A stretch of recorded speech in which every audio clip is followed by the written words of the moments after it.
लगन से व्यक्ति का व्यक्तित्व देखा जाता है, उसकी पर्सनैलिटी देखी जाती है, उसकी ऑरा देखी जाती है। जी।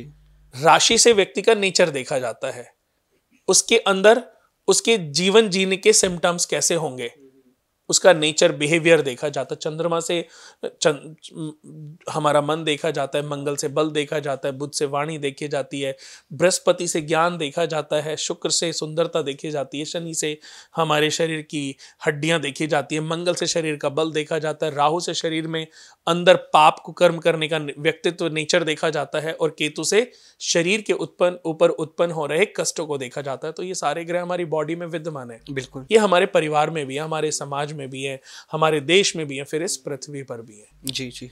इस ब्रह्मांड में भी है। तो ग्रह तो कभी रुक नहीं रहे। बिल्कुल कुणाल जी। आपके जन्म के साथ ये एक्टिवेट होते हैं और जन्म के साथ, मरण के साथ ही ये डीएक्टिवेट हो जाते हैं। बट जैसा कि मैंने बताया कि कभी कभी आप, ऐसे बहुत सारे लोग हैं आमिर जी जो राशियों को नहीं देखते, बिल्कुल फॉलो नहीं करते, क्योंकि बहुत बार, जैसे मैं बहुत लोगों को, मैं, अरे कुणाल जी मैं एक राशि देखता था, कुछ भी नहीं, सब बकवास की बातें, क्योंकि बकवास लोगों ने बना दिया कि 2025 में बोल तो ऐसा दिया, उसके साथ तो कुछ हो नहीं रहा, क्योंकि उसके कुछ ग्रहों की पोजीशन ऐसी थी कि उसके साथ कुछ अच्छा हो नहीं सकता था, तो उसका विश्वास तो उठ गया ना। बिल्कुल से। तो मेरा ये भी अनुरोध है देखो सभी से कि ऐसा कुछ करो कि ज्योतिष पर से लोगों का विश्वास खत्म ना हो। मैं ये नहीं कह रहा हूं आपको कमाना या नहीं कमाना, ये आपके व्यक्तित्व पे डिपेंड करता है, लेकिन गलत तरीके से लोगों को ज्ञान देना, डराना, गलत मिसगाइड करना, जी, ये कहीं ना कहीं आने वाले समय में लोगों का विश्वास इस ज्योतिष के ऊपर से उठ जाएगा। आज हर कोई इंस्टाग्राम पे, फेसबुक पे पेज लेके बैठा है।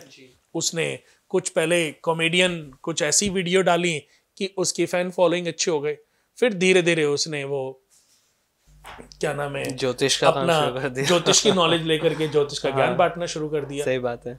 ऐसे बहुत सारे लोग हैं, बहुत सारी चीजें हैं, जब सुनता हूं तो मुझे ही शर्म आती है कि कैसे ये लोग ज्योतिष को, ज्योतिष हमारे महान ऋषि भृगु ऋषि ने, जो ब्रह्मा जी के मानस पुत्र थे, उन्होंने लिखा था। महर्षि पाराशर हुए, उन्होंने शोध करके इसको और अपग्रेड किया। समय समय पर हमारे ऋषि मुनियों ने, देखा जाए ज्योतिष हो, चाहे आयुर्वेद हो, चाहे वैदिक हो, चाहे लाल किताब हो, हमारे ऋषियों ने अपग्रेड करने का काम किया। रावण जो कि एक राक्षस थे, पंडित विद्वान भी थे, बट एक राक्षसी का पुत्र होने की वजह से वो एक राक्षस भी थे। उन्होंने भी, अगर मैं बोलूं कि लाल किताब जो कि सूर्य नारायण भगवान से अरुण देवता को मिली, अरुण देवता से रावण को मिली, जब रावण ने पढ़ी तो उसमें से बहुत सारे योगों की उत्पत्ति रावण ने की थी। हम जितनी भी ये किताबें पढ़ते हैं ना, कॉम्बिनेशंस, कि चंद्र और गुरु का गज केसरी योग आपको माला माल कर देगा, बुध सूर्य का आदित्य योग आपको धनवान बना देगा, चंद्र मंगल महालक्ष्मी योग आपके घर में धन की वर्षा करेगा। ये कॉम्बिनेशंस डेवलप कहाँ से हुए? रावण ने इनको बनाया, इनको स्टडी करके एक ग्रंथ का रूप दिया। रावण संहिता जो लिखी वो रावण ने ही लिखी, और रावण ने बहुत सारे अच्छे योगों की चर्चा की, उन्होंने बहुत स्टडी की थी जी। तो हमारे उसके बाद भी ऋषि, आज भी हमारे बहुत सारे अच्छे एस्ट्रोलॉजर रहे, जैसे कि पंडित नारेंद्र श्रीमाली जी का नाम आपने सुना होगा, पंडित आनंद केवल जोशी जी का नाम, भोजराज द्विवेदी जी का नाम आपने सुना होगा। बहुत सारे ऐसे विद्वान आचार्य एस्ट्रोलॉजर हुए हैं जिन्होंने अपने अपने समय पर बहुत कुछ हमारे इस ज्योतिष को दिया है। तो आज किसी भी रूप में अगर ज्योतिष का मजाक कोई उड़ा रहा है तो उसकी वजह कहीं ना कहीं हम ही लोग हैं।